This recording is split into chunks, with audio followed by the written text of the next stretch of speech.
in the AA meeting. This is the only way I can fucking video. Hopefully you can hear from the speaker.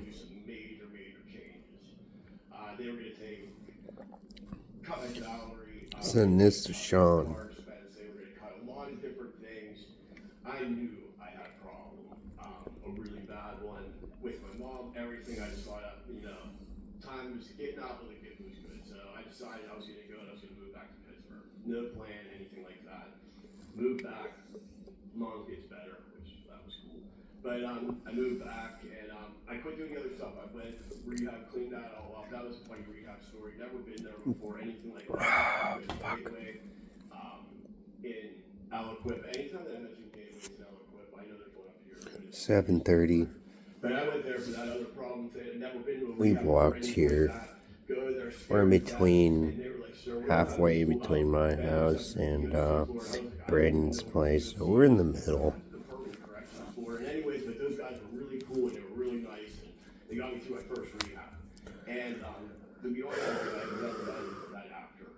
So, I was able to quit. Alcohol, I couldn't.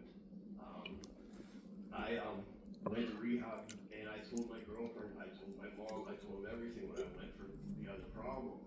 I'll go, but I'm not going to quit drinking. And they're like, yeah.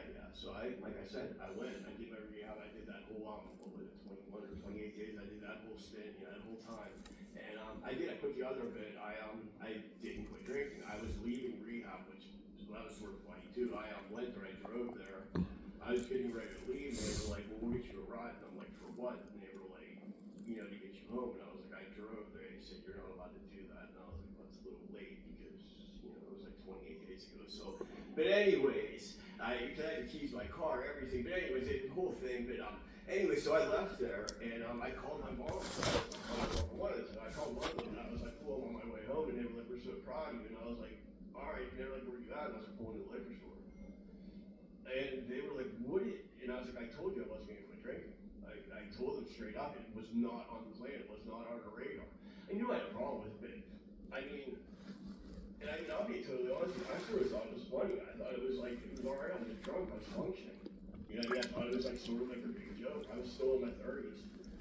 Whatever, so I get back to Pittsburgh. I get a couple jobs, like regular ones, like, not that headhunter job. This is like internet. I can't see people and I'm trying to get. I want to fucking blow my head, but this is what your aunt needs. Anyways, I get some of those kind of jobs like that. Anyways, like I said before, all my jobs usually come back to alcohol, so I decided a good idea would be to start bartending. So that's what I did. I went back to Pittsburgh and I started bartending after a while, and so my alcoholism just went rampant again. It didn't matter what I drank. Everywhere that I decided to work or got a job at, it was okay to drink. That was just, not to the point where you were like not functioning to drink. It was okay. I never thought it was a big deal either because I always ran my own tab and paid for drinks. I remember getting fired from places and being like, what do you mean I paid for it? I rang under this number. They're like, you can't drink here. I'm like, what do you mean? And I was dead serious about certain places. I was like, what do you mean I can't drink here?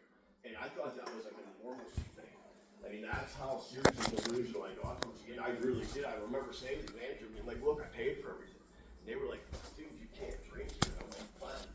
I paid for it. I don't know, like I said. But anyways, so I bartended for years. I bartended